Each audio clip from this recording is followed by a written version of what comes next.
Meu nome é Gleice, eu sou antropóloga, sou pesquisadora de pós-doutorado no Núcleo de Estudos de Gênero PAGU, da Universidade Estadual de Campinas. E a gente conversou hoje sobre questões relacionadas à desigualdade racial e de gênero, e foi uma conversa bastante instigante. Oi pessoal, bem-vindos mais uma vez ao nosso Slow Talk, ou Quem Somos Nós. Se você tiver curiosidades de saber qualquer conversa que a gente já teve nesses 7 anos de programa, vai no quemsomosnós.com.br, escolhe a plataforma que você tiver mais afim e curta, YouTube, SoundCloud, Spotify. Hoje a gente encerra a série sobre desigualdade, uma das questões mais importantes do mundo e que impede esse país de crescer de uma forma sustentável. Nós vamos falar sobre desigualdade de gênero, de raça e vamos conversar com a doutora em Antropologia Social pela USP e pós-doutoranda do Núcleo de Estudos de Gênero da Unicamp, Gleice Miley.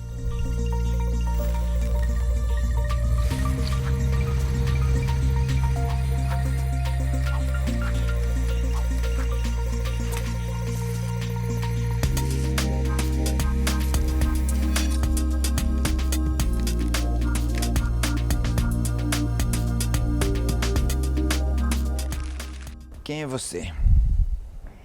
Bom, eu sou Gleice, sou uma mulher negra, antropóloga, nascida em São Paulo, alguém que foi muito incentivada pelos pais a estudar e que com 19 anos saiu de casa para fazer ciências sociais no interior de São Paulo. Aonde? Na Universidade Estadual Paulista, Unesp, em Marília, e que saiu sem muita ideia do que era o curso de Ciências Sociais, mas muito encantada, com muito encantamento, e que durante o curso entendeu que talvez se dedicar à pesquisa fosse uma boa tentativa. E dessa maneira eu acho que eu me constituí enquanto sujeito dentro da sala de aula, a partir dessa dupla posição entre aluna e professora, né? Então eu me formei, fiz licenciatura em Sociologia e depois da graduação comecei a me dedicar para a pesquisa. Aí fui para o mestrado, para o doutorado e atualmente faço pós-doutorado em Antropologia Social no Núcleo de Estudos de Gênero, PAGU, na Universidade Estadual de Campinas. Então, mas conta, que você falou, não sabia muito bem, conta um pouquinho.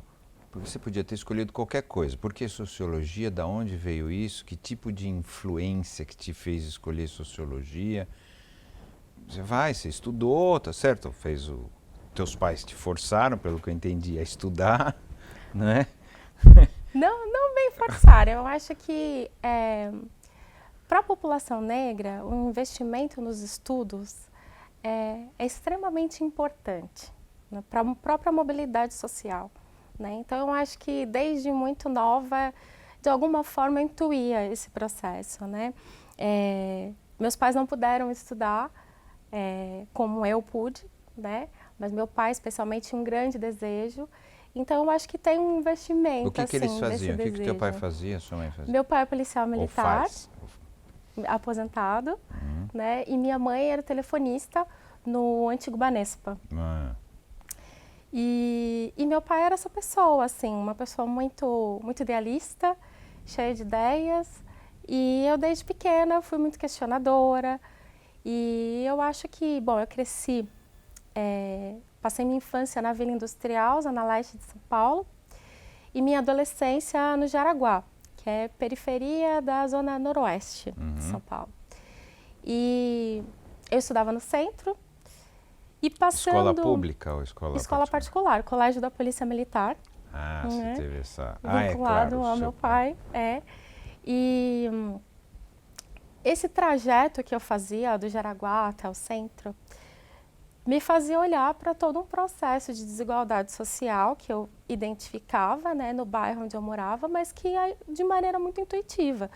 Eu observava e queria entender, né? E eu acho que quando eu comecei a pensar em faculdade, e a faculdade sempre foi uma realidade para mim, enquanto sonho, né, enquanto perspectiva. Vou fazer, você sempre Vou sonhou em fazer. De alguma maneira, vou ter que fazer a universidade, e idealizava muito a universidade pública. E foi no Guia do Estudante que eu comecei a procurar as profissões, olhei para ciências sociais, achei que era... Fazia sentido. Que era a carreira que ia me permitir me pensar enquanto sujeito no mundo, né, de uma maneira mais complexa, e realmente é um curso que me desestruturou completamente nos primeiros anos, porque te dá uma noção política, histórica, que para mim, da minha ingenuidade, eu não fazia ideia, então... E não se aprende na escola também assim, né? Nas de escolas, jeito né? nenhum, é uma forma de produção de conhecimento, de aquisição de conhecimento totalmente diferente, né? Com a literatura, com o cinema, e foi um encantamento muito grande, sobretudo com a antropologia, né? E aí foi durante o TCC, o período de feitura do trabalho de conclusão de curso, que eu comecei a pensar que talvez a pesquisa tivesse a ver comigo.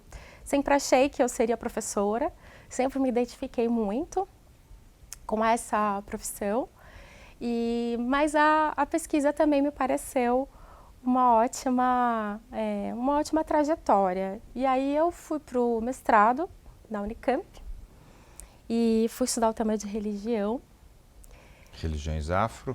Não, eu fui estudar as Testemunhas de Jeová. Até então eu não tinha, assim... Você não estava focada na questão de raça? Na questão racial, não, nem de gênero. Na verdade, eu estava... a religião é um dos grandes temas da antropologia, né? Desde a constituição da própria antropologia. Então, eu me interessei bastante, fui pensar as Testemunhas de Jeová, com o professor Ronaldo de Almeida, no momento de efervescência, né, dos pentecostais e neopentecostais no Brasil.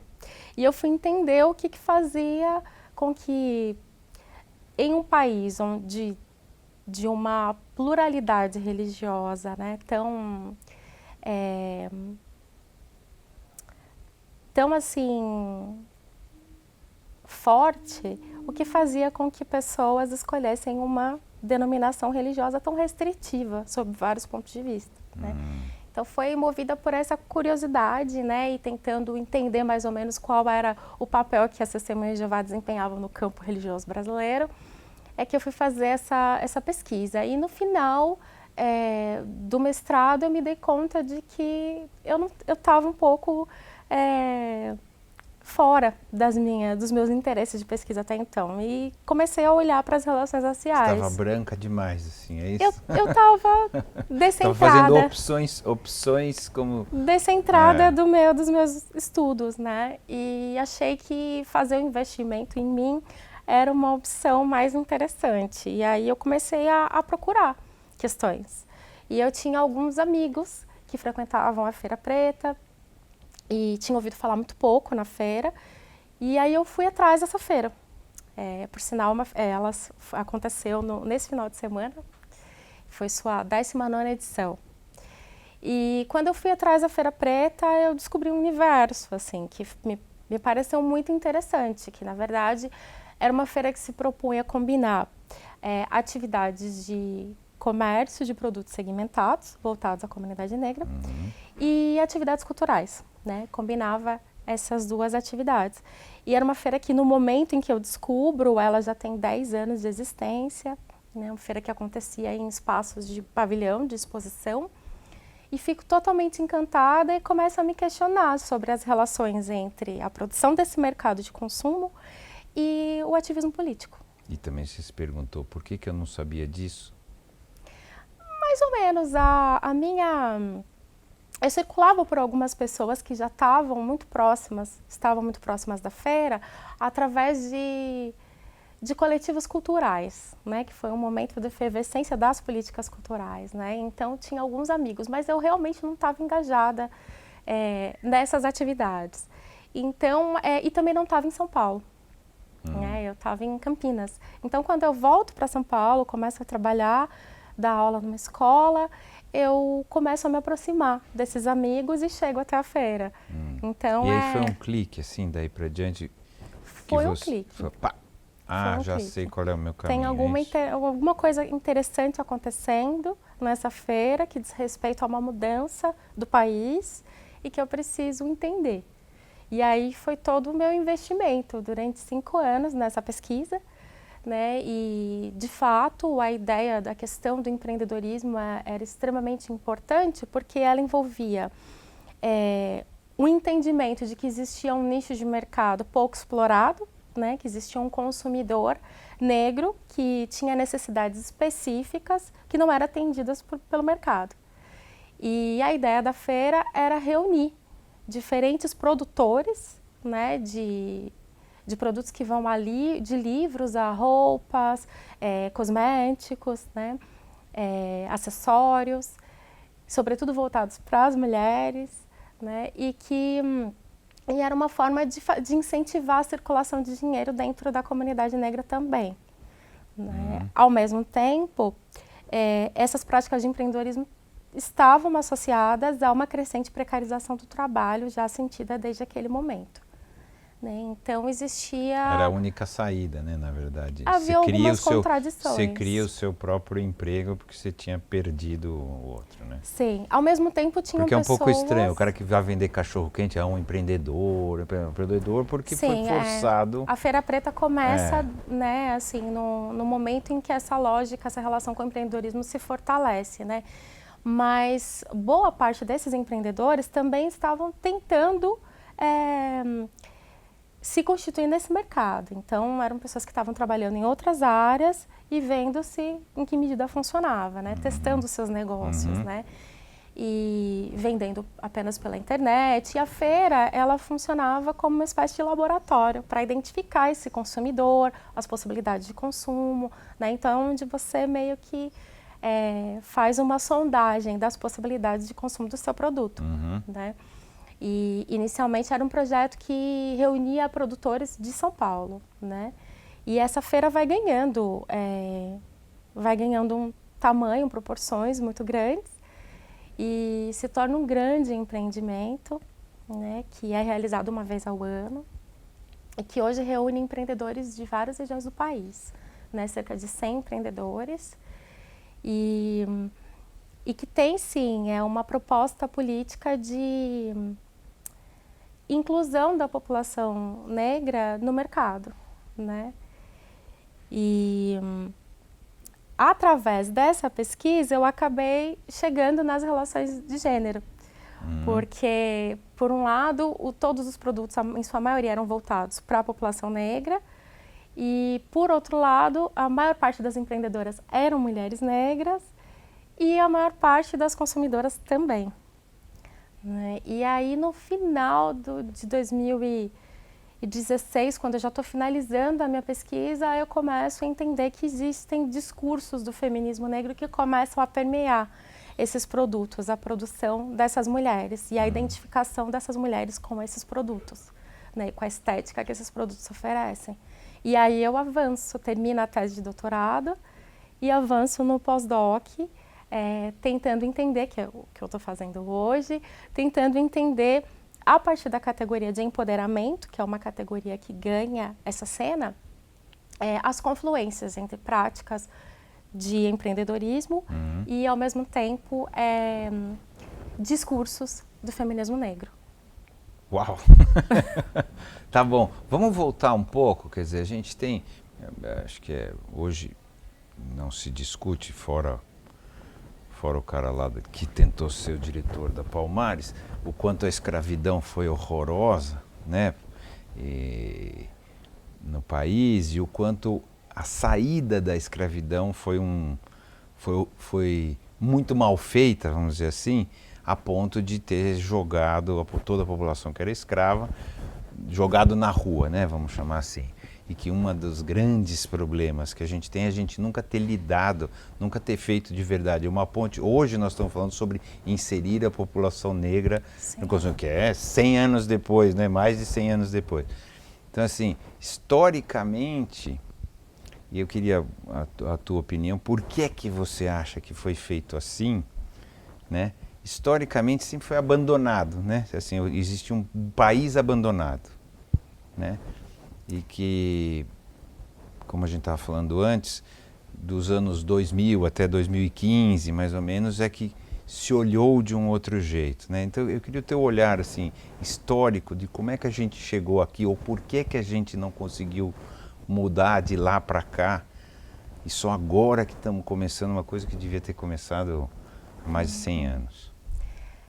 Então, quando a gente fala da escravidão, a gente tende a pensar o país de hoje, o presente, a partir do que seriam reminiscências dessa relação com a escravidão, né? Mas, de fato, isso é um pouco perigoso e um pouco enganoso. Uhum. Porque o que acontece é que assim, existe uma lógica de poder que é assentada no regime da escravidão e que desse poder colonial e que não se desfaz, né? Nem com a independência do Brasil Não, e nem com a abolição. República, nem com a abolição, nem com a República, nem com nada. E a questão é que essa colonialidade do poder, ela produz, não só ela está assentada nas instituições, mas ela produz um saber. Ela produz um saber sobre esse outro que é visto como inferior. Uhum. E esse saber, ele se afirma no imaginário cotidiano, a partir de estereótipos sobre a população negra, né? Então, a ideia do negro que é forte, que é feito para o trabalho braçal, da mulher negra que também é feita para o cuidado, para o trabalho doméstico, ou daquela negra hipersexualizada. Então, são estereótipos que vão sendo produzidos e reproduzidos. E, da mesma forma, as instituições. Então, né, esse olhar para a população negra, ele é constituído como uma forma de poder e dominação. Então, é parte do poder do Estado, essa lógica. Né? Não é um descuido acidental. Sim, não foi uma forma, não foi uma falta de inteligência, né? Não. De falar, não, olha, não é por aí. É pensado. É uma lógica. É uma lógica de poder. De domínio. É uma lógica de domínio. De manter essas populações no seu lugar de subalternidade. E isso... E por que a gente, não, que a gente até teve, né?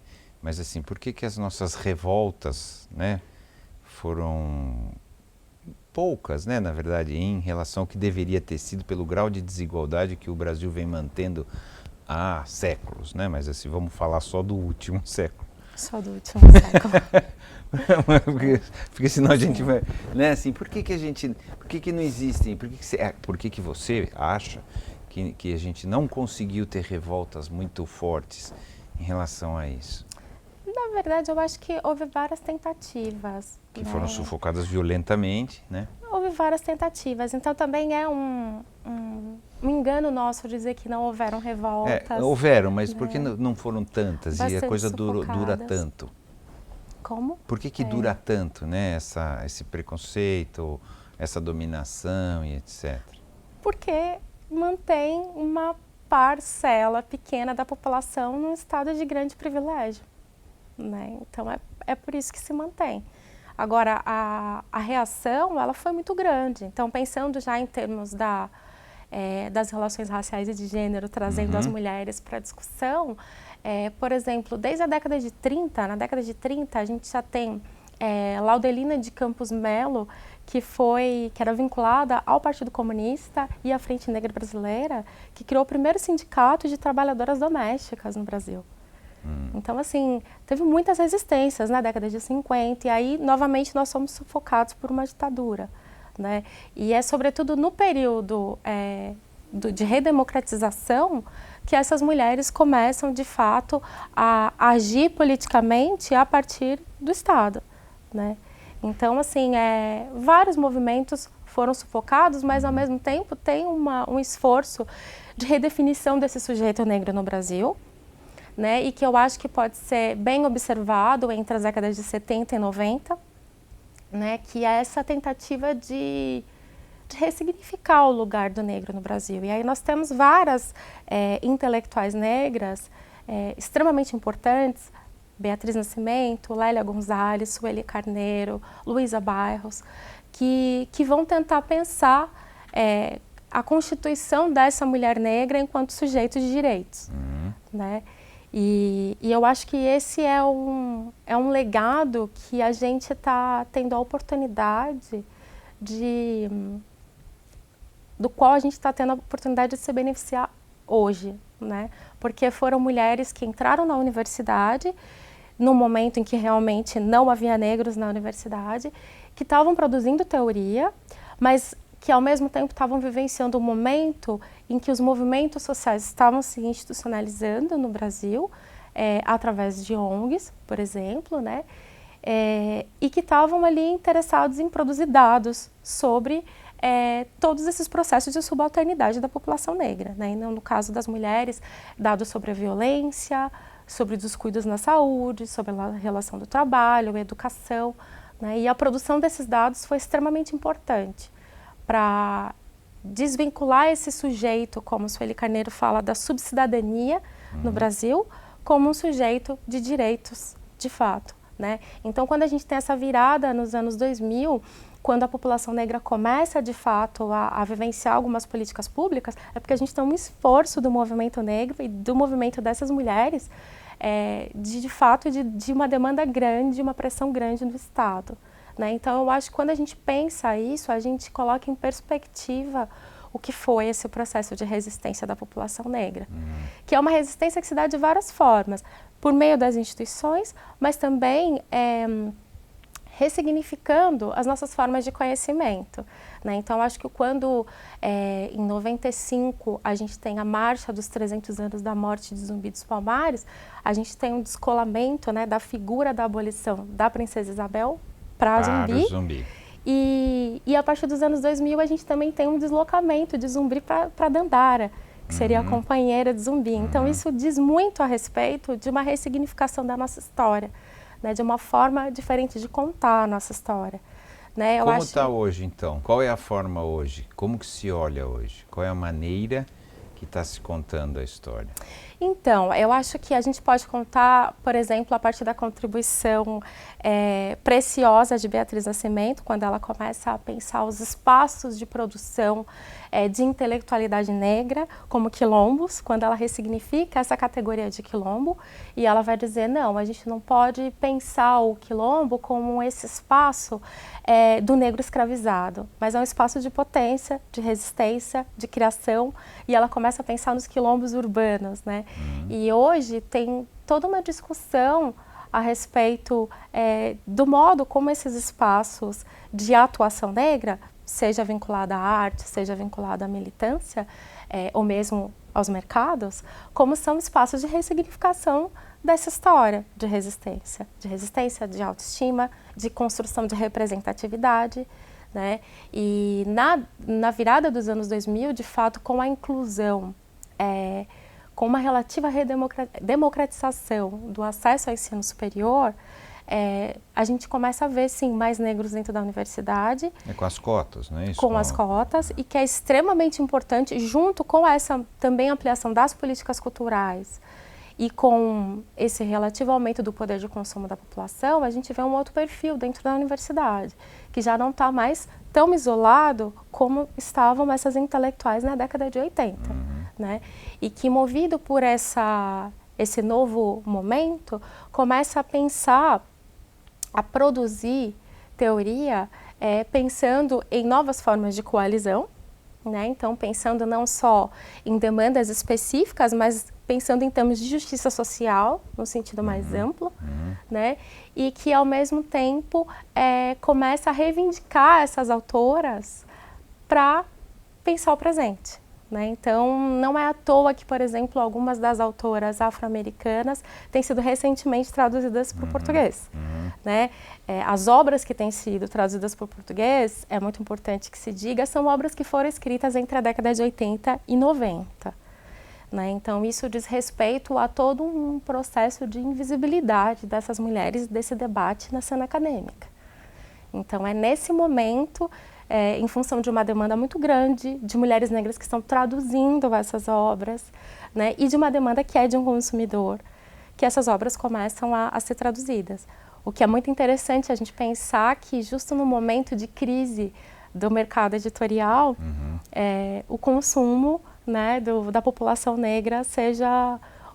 Está crescendo haja um investimento, sim, haja um investimento. Há 2 anos atrás, se eu não me engano, a própria Folha publicou uma matéria dizendo que o feminismo era o novo filão de apostas no mercado editorial. O feminismo, né? Não só o feminismo negro, mas o feminismo. O feminismo em geral, né? Em geral. E isso tem muito a ver com o impacto das mulheres dentro da universidade. Tem muito a ver com isso. Tá bom. Então você, a gente estava conversando antes, né, da gente começar a gravar. Você falou, não, me foquei primeiro nessa questão racial e depois, a gente até falou agora também, depois na questão do feminismo negro, né? E a gente estava conversando o quanto isso poderia ser sectário ou não. Eu estava falando, será que a gente não tinha que incluir todo mundo e etc, etc. E você falou uma coisa que é interessante, que é legal, desde que cada um consiga manter a sua identidade, né? É legal estar junto, todo mundo, porque o feminismo branco e o feminismo negro têm questões diferentes, certo? Partem de lugares diferentes, né? Problemas diferentes, de uma maneira geral. Tem alguns que são comuns, feminicídio, etc, né? Mas eu queria que você explicasse um pouco melhor, porque existe às vezes essa ideia de que está acontecendo uma divisão tão grande de que isso vai acabar gerando atritos e não, na verdade, um movimento pró-feminismo. É o medo da fragmentação. Exatamente. Né? Na verdade, o feminismo negro ele se constitui no Brasil não como uma forma de cisão com o feminismo branco ou com o movimento negro, mas é mais uma forma de afirmação de pautas muito específicas, né, que não eram visibilizadas no movimento feminista mais amplo, que era uma forma de ação política voltada a mulheres brancas de classe média e que não contemplavam as demandas das mulheres negras, e ao mesmo tempo o próprio movimento negro também não contemplava a demanda dessas mulheres. Das mulheres, era machista também. Então, assim, mas a gente não pode ver como uma grande cisão. Não é uma cisão, é um movimento cooperativo. O que acontece é que, com o passar dos anos e com esse movimento dentro da universidade, existe uma confluência de demandas. Então, por exemplo, o movimento LGBT também entra na pauta, né, de identificação desses novos sujeitos de direitos. Então, existe um esforço de agregar diferentes lutas, né, e os sujeitos acabam se identificando de uma forma um pouco mais complexa, né? Mas isso não significa a fragmentação das lutas, mas significa uma forma de pensar em termos de justiça mais ampla que leve em conta as especificidades dos sujeitos. Agora, como essas discussões são feitas, como esses debates são feitos, foge um pouco do nosso controle, né? Então, pode haver, sim, discussões voltadas para uma forma de afirmação identitária que seja um pouco mais sectária. Mas, num plano geral, o grande esforço que eu identifico com esses novos ativistas dentro da universidade é pela coalizão. E na população, não na universidade? E nas pessoas, como isso está acontecendo? É muito difícil identificar. É muito difícil. É muito difícil. Na verdade, eu posso pensar a partir do público da Feira Preta, por exemplo, que não é um público só universitário, que é um público mais amplo, né? E eu acho que os ganhos, como a gente vinha conversando, são muito grandes em termos de representatividade. Então, quer dizer, à medida que o negro começa a ser visto também como um consumidor em potencial, ele começa a aparecer nas publicidades, ele começa a ser identificado, né, nesses espaços de reconhecimento, digamos assim. De mercado. De mercado. É sempre com o viés do mercado, Sim. Né, que agora a gente está falando. E isso é muito importante de reconhecer, porque isso não significa alteração das estruturas sociais, né? Então, existe uma diferença bem grande. Não, quer dizer, eu quero que você consuma o meu produto também. É isso. Sim, mas isso não significa que esses sujeitos que estão entrando na universidade agora e que são mais bem formados do que eram seus pais, que têm mais oportunidades do que eles tiveram. Um senso crítico maior, né? Um senso crítico maior, mas que entram na universidade no momento de grande crise no mundo do trabalho, não quer dizer que essas pessoas vão ser absorvidas pelas grandes empresas e vão ocupar grandes espaços, né? Não, Sobretudo os mas espaços essa de para poder. ninguém, né? Porque a discussão agora é, vai ter emprego, né, para as pessoas. Sim. Então Sim. essa é uma questão até que transcende a questão da raça, né, a questão da cor. Existem diferenças, obviamente, sabemos disso, mas essa é uma questão para todo mundo hoje. Quem Sim. está entrando na universidade não sabe o que será, Sim. né? Mas existe um grande apelo pela diversidade, né? Então existe um apelo pela inclusão da diversidade nas empresas, que na maioria das vezes não implica na inclusão desses sujeitos em espaços de poder e de prestígio, mas nos espaços mais subalternos. Isso é uma coisa importante de dizer. Agora, eu acho que a população, de uma forma em geral, a população negra se sente melhor representada dentro do mercado. Mas a gente tem que sempre fazer essa distinção entre o mercado e, de fato, direitos, né? E você acha que o mercado é o caminho para o direito ou não tem nada a ver uma coisa com a outra? São lutas diferentes ou são... Porque um jeito de olhar é, a partir da inserção no mercado, eu faço a pressão e chego nos direitos. O outro fala, não, uma coisa é o bolso, a outra coisa são os direitos, né? Onde que você está? Que olhar que você tem? Eu acho muito delicado pensar isso, né? Acho super legítimo entender a entrada da população negra na produção, né? E pensar, assim, o mercado como uma forma de ampliar direitos de participação econômica. Agora, isso depende de uma visão política do consumidor. Porque aí a gente entra numa questão muito delicada, que é de que maneira que você vai orientar esse consumo, né? E a maioria das pessoas consome pela lógica do mercado, pela lógica do custo-benefício, né? E existe sim um incentivo muito grande pela circulação do dinheiro dentro da comunidade negra. Então, há uma série de projetos hoje que são extremamente interessantes, voltados à população negra e que tem esse viés. De negro para negro. Isso, e que pode ser extremamente interessante, mas exige um engajamento político. Mas que não vem junto necessariamente, não é? Vem junto como proposta, né? Mas é isso, as pessoas quando vão comprar um produto para o cabelo, existe essa ideia de que o fato de existir esse produto numa prateleira, independente da marca que seja esse produto, significa representatividade, quer dizer, eu como consumidora estou sendo atendida. Mas... O que é mais do que era antes, não é isso? Muito antes mais. Era zero, era ignorado, mais. Hoje você é considerado. Isso não quer dizer que é o suficiente, não é isso? Sim. Sim, houve um atendimento. E essa era uma demanda dos movimentos negros desde a década de 90. Por né? Existir, não é isso? Pelo menos... Por ser reconhecido. Reconheça Sim. que eu existo. Sim. Tanto mas, você ia falar, mas não é suficiente, não é isso? Mas não é suficiente. Eu ia dizer, tanto que na década de 90 teve um grande boom da revista Raça Brasil. Né? E já naquele momento... existia essa pauta, né? Quer dizer, nós precisamos de produtos que sejam voltados às nossas necessidades, nós não encontramos, né? E o reconhecimento do negro como consumidor aconteceu naquele momento, em que 300 mil exemplares foram vendidos em uma semana, né? Então, dali para cá foi um movimento muito lento. E alguns produtores negros também começaram a desenvolver os seus produtos. A questão é que quando a gente vai pensar em termos de condições de produção, aí a gente entra em todo um universo de desigualdades. Então, a primeira desigualdade que acomete um produtor negro, por exemplo, é a falta de herança, por exemplo, para você investir no seu negócio. Né? Herança financeira. Herança financeira. Dinheiro, não recebe... Você tem que vender alguma coisa para você dar início ao seu negócio. E você não tem. E aí o que você faz? Você vai no banco, pedir um empréstimo. E é esse o momento em que as pessoas se deparam com racismo institucional.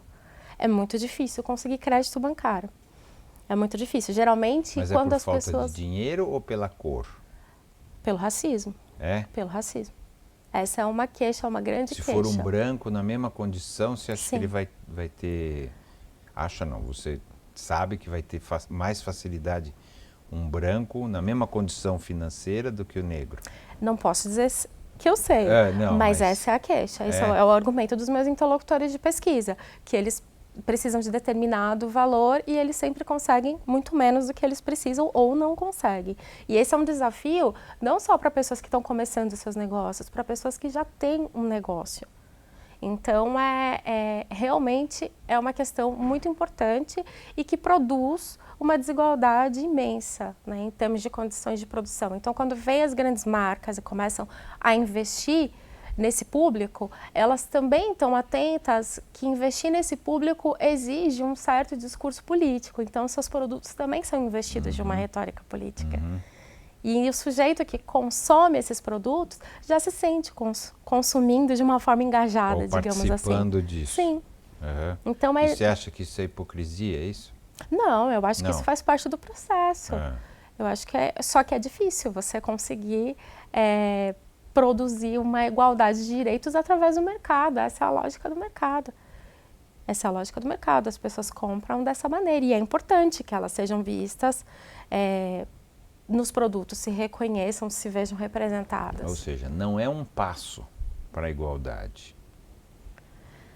Você entende, né? Não é um passo que posteriormente pode chegar a vir à igualdade. É um passo que pode levar a nada, a ficar nesse lugar só como um reconhecimento como consumidor e não necessariamente uma igualdade estrutural da sociedade. Não é igualdade isso? Estrutural não. Agora, sim, é um passo muito importante. É um passo muito importante. É um passo muito importante para a legitimidade desse sujeito, né, no cotidiano. Então, a gente não pode ignorar os efeitos, né, desse tipo de reconhecimento no cotidiano. Participar do mercado. Sim, sim. Ou seja, me sentir cidadão através do consumo. Sim, isso é importante. Mas essa era uma crítica que foi feita ao Lula ou depois, né, posteriormente, falando, ele não fez nada do que falou que fez, ele só inseriu uma população mais pobre no consumo e isso não quer dizer nada, né? Não é que isso não quer dizer nada. Essa crítica, ela é real e ela é importante, né? Não é que não quer dizer nada. É que é uma crítica, é que na verdade é uma política que não se sustenta. E é o que está acontecendo agora, né? Então, o que a gente está vendo, na verdade, é uma grande quebra de toda essa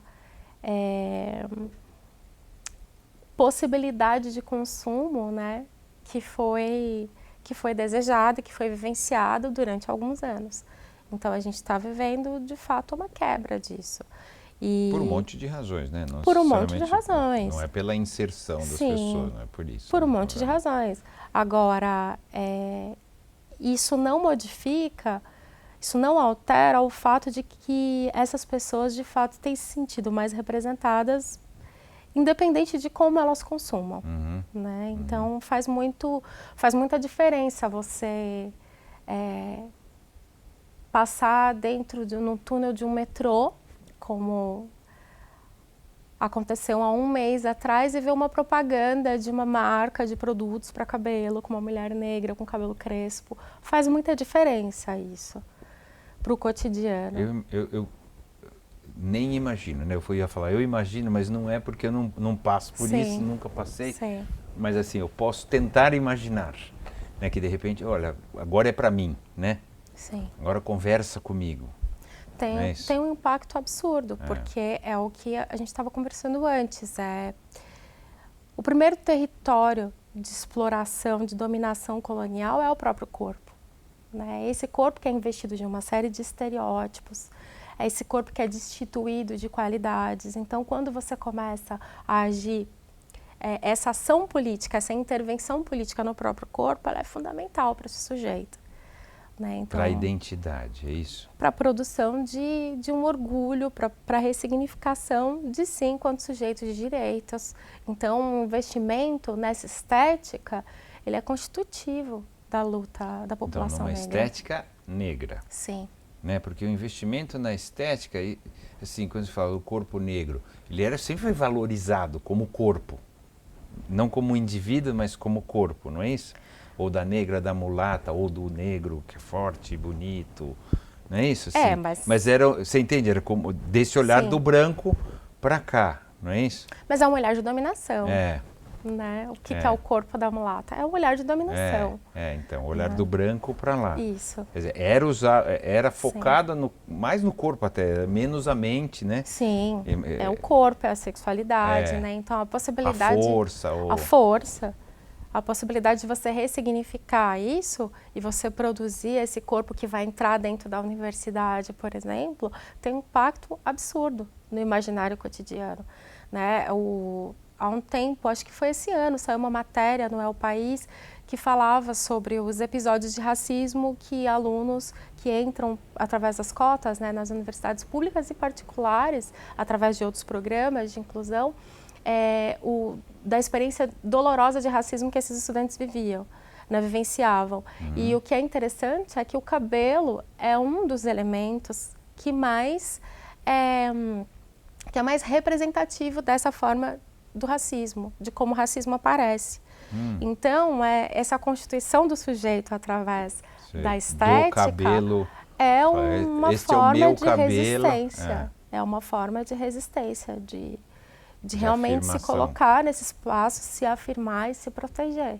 Então, é muito importante. Porque teve uma moda do alisamento, tá certo? Não sei se é moda, mas teve por um bom tempo o negócio do alisamento e agora, de novo, porque eu sou mais velho que você. Teve a época do Black Power nos Estados Unidos, que aqui não, tinha essa questão do cabelo. Black Power era legal, né? Sim. E depois veio uma moda de alisamento enorme, né? Ou seja, de negar, né, o próprio cabelo, e agora está voltando de novo. Tem uma política de afirmação. É. Tem uma política de afirmação importantíssima.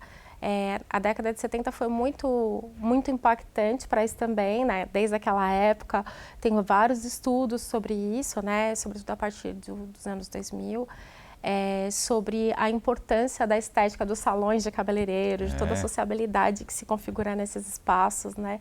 Como espaços culturais de afirmação política. E realmente isso foi um grande debate naquele momento.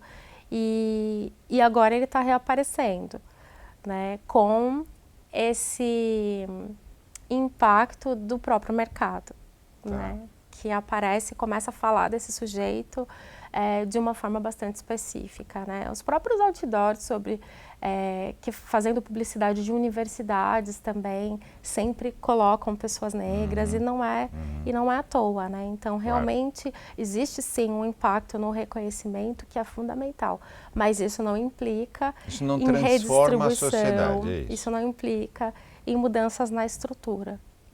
Como que a gente tem que fazer então?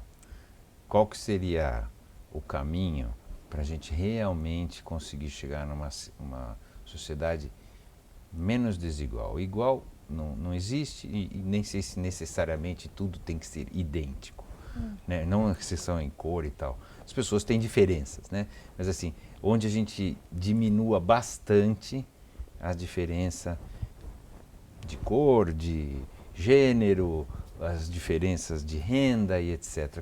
Qual que você acha que é o caminho, já que você tem estudado bastante isso? Esse é o grande desafio da esquerda que está se repensando agora, né? Então, mas na tua opinião, para onde a gente tem que ir? Porque acho que isso é uma suposição. O tema desigualdade que a gente está tratando nessa série que a gente está fazendo, hoje é um tema que está mais discutido do que jamais foi, né? A ONU toda hora fala disso, o Brasil é o segundo país mais desigual do mundo, né? Só perde para o Catar.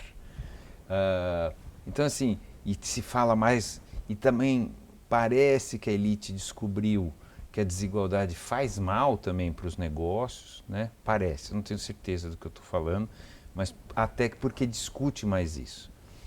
Então assim, esse é um assunto que parece que a gente tem uma oportunidade de caminhar para algo um pouco mais racional, né? Uma sociedade um pouquinho mais civilizada. Parece que tem essa oportunidade. O consumo, eu acho que eu concordo com você mesmo, tem um limite, né, para inserir as pessoas. É legal, mas tem um limite. Na tua visão, como é que a gente vai fazer essa transição para essa sociedade civilizada? Olha, eu acho que... Não estou pedindo uma fórmula, Sim, tá certo? Não é isso, sim, é claro. sim. Se tivesse uma fórmula, não é isso. Mas Sim. qual que é o teu sentimento? Para onde, como é que a gente tem que fazer?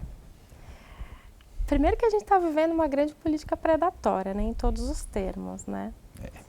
E conter os avanços desse desastre é um grande desafio, é um grande primeiro desafio. Mas eu acho que para a gente pensar em termos de justiça social, a gente tem que repensar as formas de trabalho. Porque é isso, está havendo uma crise no mundo do trabalho desde a década de 90, né, que já estava sendo diagnosticada por diferentes intelectuais, não só no Brasil, mas na Europa, uma crise mundial. E a gente tem que repensar as formas de trabalho, porque de fato vai ficar cada vez mais insustentável, né? Então eu acho que é isso, existe um grande desenvolvimento da educação e esse é um ganho histórico da mais extrema importância. A gente também teve um ganho cultural imenso com as políticas culturais, a gente não pode esquecer que foi extremamente importante para as novas coletividades, para novas formas de atuação política via cultura, né? E que também estão todas, né, paralisadas, se perdendo, né? Mas que foram importantes para constituir sujeitos que têm uma outra mentalidade em relação ao país, em relação ao seu papel na sociedade e que estão tentando criar alternativas de vida, né? E eu penso que enquanto a gente não se atentar para a busca de novas formas de sobrevivência econômica, a gente vai estar produzindo um caos, pessoas muito melhor formadas, sem possibilidade de trabalhar. Né? Mas isso já é uma realidade que já tem sido identificada na Europa há alguns anos. Né?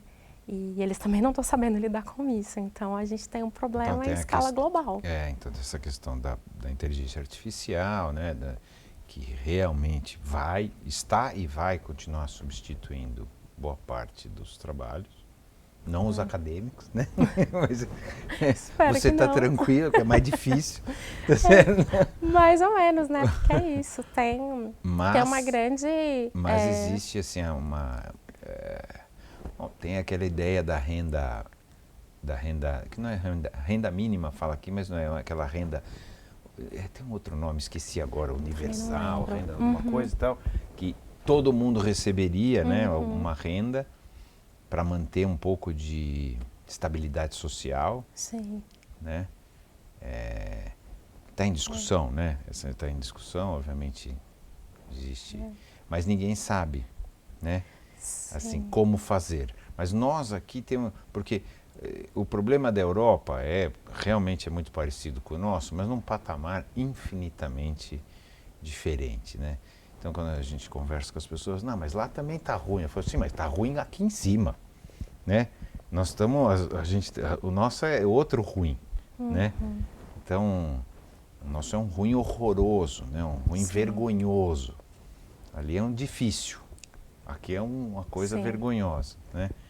Portanto, mais difícil de resolver. Sim, né? Eu acho que nós temos desafios políticos que historicamente têm sido difíceis de serem levados adiante, como a taxação das grandes fortunas. Né? Então, está aí o nosso lugar de questionamento. Né? Então, enquanto não houver, de fato, uma esquerda comprometida com essas grandes questões, a gente não tem condição de modificar essa estrutura. Existe uma alegação de algumas pessoas da esquerda que é o seguinte: é impossível fazer porque vira golpe, logo depois, toma um golpe, se tentar fazer isso. Não sei se é verdade ou mentira, não tenho profundidade para falar sobre isso, mas uma das alegações, só dá para ir até aqui, dali para lá vai virar golpe. Ou, como no Evo Morales, aqui é outro assunto, tá certo? Mas é usado como exemplo, né? Tentou passar a linha, Ah, tá bom, eu deixo você brincar até aqui. Passou dali, você está fora. Então, por isso que diz que não consegue. Sim. Não Sim. sei, né? A gente só vai saber se a gente tentar, né? O que a gente sabe é que foi o excesso de cooptação com a direita e com o mercado que promoveu esse desastre que a gente está vivendo hoje. Então, a gente já sabe quais caminhos não funcionam, né? Já é saber muita coisa. Mas é isso. Então, mas você não me disse como a gente vai sair dessa. Ah, porque eu realmente não sei. Não, porque eu realmente não sei. Né? A gente está vendo novas formas de... novas candidaturas, né? Candidaturas coletivas, novas formas de participação política, e eu acho que isso já é um grande incentivo para as pessoas começarem a não ter mais medo, né? De fato fazer parte da política, né? Tá, mas sob o nome da renovação, o país acabou elegendo um presidente que não é a renovação, né? Com o discurso da renovação, com o discurso do temos que fazer coisas diferentes, o país acabou elegendo um presidente com ideias regressivas, vamos dizer assim. Sim, mas eu acho, né, que não... Esse discurso não é perigoso? O da temos que mudar tudo que está aí? Porque foi esse discurso que elegeu o governo que está aí. Mas eu acho que tem um perigo da gente começar a criminalizar os movimentos sociais, Não, né? claro, E essas novas agendas. Claro.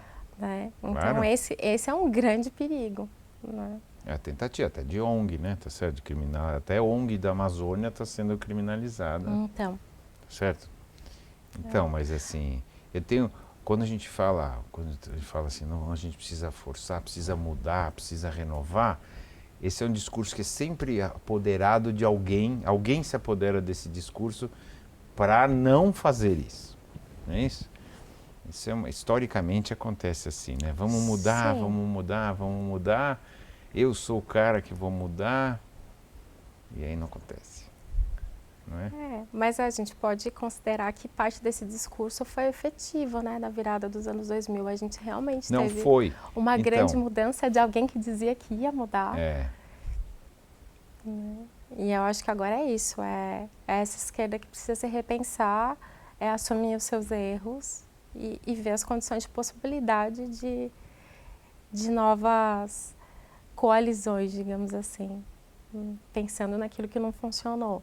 Né, naquilo que nos colocou na situação que a gente está hoje. Você acredita que a gente vai chegar lá?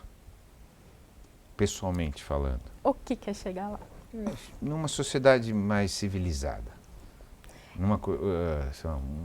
Vou usar como exemplo uma sociedade tipo da europeia. Estou dizendo que não é... Sociedade sem problema não existe, tá certo? É feito de gente é metade problema, pelo menos.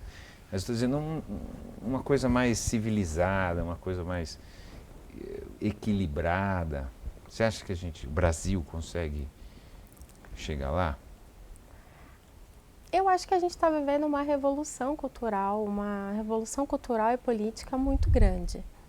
Né? Então, eu acho que a entrada de um novo perfil de estudantes na universidade é muito significativa, porque a gente pode ter daqui a alguns anos. Sabe, para os profissionais, para os cientistas que a gente pode ter daqui a alguns anos, né? Mas são mudanças ainda muito recentes, né?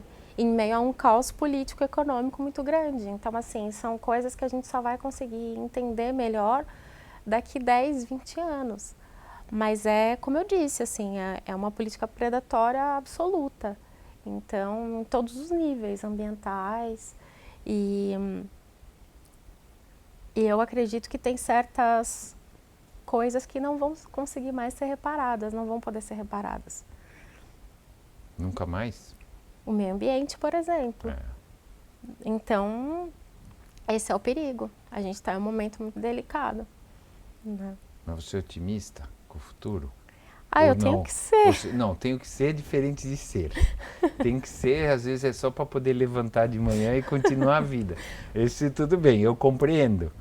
Agora, se eu olhar assim, se fala assim, olhar para o futuro, ser otimista? Olha, eu vou te responder da seguinte maneira. Em 2014, no Festival Latinidades, que é um festival muito importante que acontece todo ano, desde 2008, em Brasília. É um festival dedicado à comemoração do Dia Internacional da Mulher Afro-Latino-Americana e Caribenha. Foi quando eu vi Angela Davis pela primeira vez, né? E a palestra dela, se eu não me engano, era intitulada "Nós que acreditamos na liberdade não podemos descansar". E eu acho que tem mais a ver com isso. Eu acho que não tem tanto a ver com esperança, tem a ver com o sentimento de que chegar até aqui é não poder descansar, é ter consciência de que a gente não pode descansar. Acho que é isso. Bom, vamos para um bom momento para a gente fechar. Quem você acha que nós somos, seres humanos? Olha, hoje eu me sinto mais impelida politicamente a tentar dizer quem nós somos, mulheres negras. Tá bom, vamos lá. Nós, mulheres negras, falando da minha geração, nós somos uma geração que se beneficiou muito das lutas das intelectuais negras brasileiras na década de 80 e 90. Nós nos beneficiamos de um país que estava em grande transformação no início dos anos 2000, dessa relativa democratização do ensino superior. Nós nos beneficiamos de um movimento político e cultural que hoje está olhando muito mais para as formas de coalizão do que para direitos específicos, né? Então, são formas de coalizão que estão olhando para demandas específicas, mas que estão pensando em termos de uma justiça social mais ampla. E nós temos grande responsabilidade com isso.